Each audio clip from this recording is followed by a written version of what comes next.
GST में सिर्फ tax collect करना ही नहीं होता, बल्कि दो स्पेशल कॉन्सेप्ट भी होते हैं, टीडीएस और टीसीएस।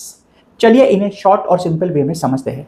सबसे पहले टीडीएस अंडर जीएसटी, यानी कि tax deducted at source. GST के अंदर टीडीएस का मतलब होता है गुड्स या सर्विसेज के पेमेंट के टाइम पे टैक्स डिडक्ट किया जाना। टीडीएस कौन डिडक्ट करता है? Government departments, local authorities, government agencies और नोटिफाइड पर्सन्स। टीडीएस कब डिडक्ट होता है?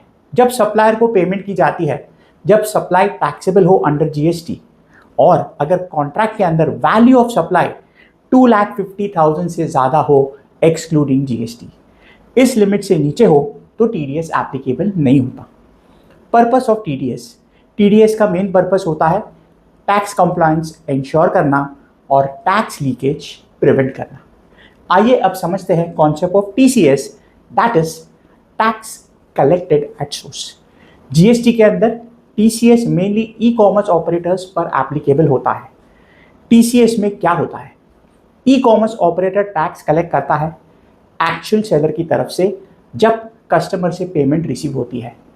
टीसीएस कलेक्ट होता है net value of taxable supply पर, जो पोर्टल के थ्रू की जाती है। एग्जाम्पल, ऑनलाइन प्लेटफॉर्म जैसे कि अमेजॉन, फ्लिपकार्ट, जो अपने पोर्टल के थ्रू सेलर्स के लिए टैक्स कलेक्ट करते हैं। की डिफरेंस, टीडीएस बायर डिडक्ट करता है सप्लायर को पेमेंट के टाइम पे।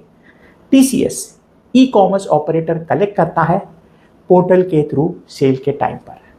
टीडीएस और TCS under GST compliance tools है, एडिशनल टैक्स नहीं, लेकिन इनका बेसिक कॉन्सेप्ट एंड एप्लीकेबिलिटी समझना बहुत ज़रूरी होता है।